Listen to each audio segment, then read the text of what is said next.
व्यवस्था बिल्कुल ध्वस्त हो गई जब से भारतीय जनता पार्टी की सरकार आई है। और ये पहले भी जब 15 साल सरकार रही शिवराज जी की, तब भी यही स्थिति थी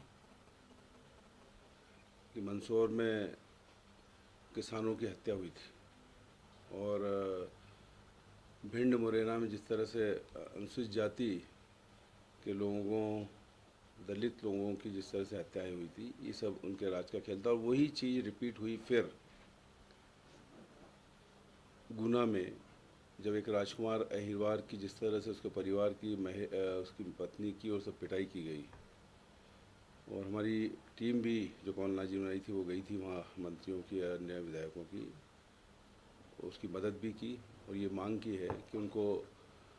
वहीं पर पट्टा और आवाज़ दिया जाना चाहिए इस राजकुमार अहिरवार के परिवार। और 1.5 लाख रुपए करीब उन्होंने उसकी सहायता भी की। आज स्थिति ये है, समाचार पत्रों में भी आया है कि जिस तरह से एक पुलिस वाले की पिटाई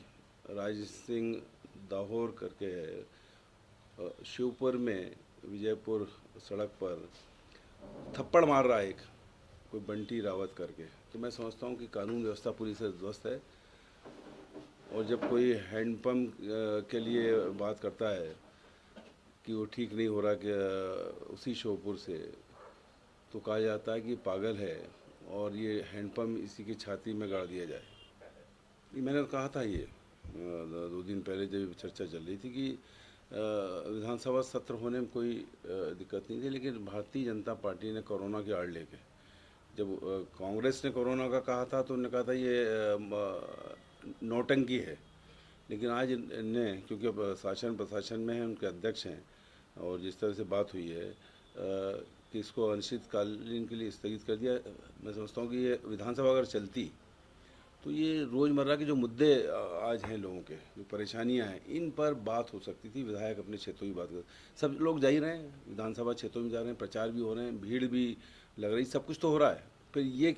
होने में मैं समझता हूँ, मेरे हिसाब से तो कहीं दिक्कत नहीं थी, ये होना था। कि कमलनाथ जी जो हमारे अध्यक्ष हैं, नेता प्रतिपक्ष हैं, वो एक एक विधायक से बात करेंगे और उनकी जो समस्याएं। और दूसरी तरफ सुमित्रा देवी, मैं जो कहा उनने कि मंत्री मिलते नहीं थे, विधि मंत्री के रूप में 3 नोटरी,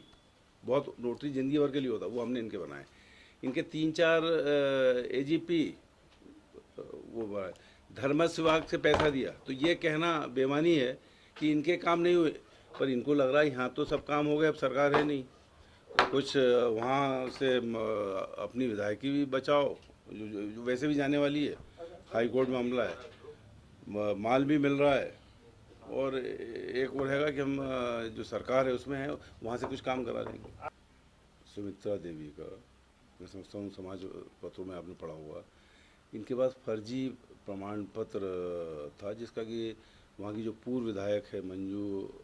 दादू, उसने हाई कोर्ट में भी लगा हुआ है, उनके स्टेटमेंट भी आए हैं। मैं समझता हूँ कि बीजेपी ने वो डर बताया होगा कि तुम्हारा मामला है और तुम्हारी सदस्यता वैसे भी चली जाएगी, तुम 1500 वोट से जीती हो। उनको लालच दे रहे हैं, सौदा कर रही है भारतीय जनता पार्टी, पूरे देश के अंदर ही भारतीय जनता पार्टी। वो अब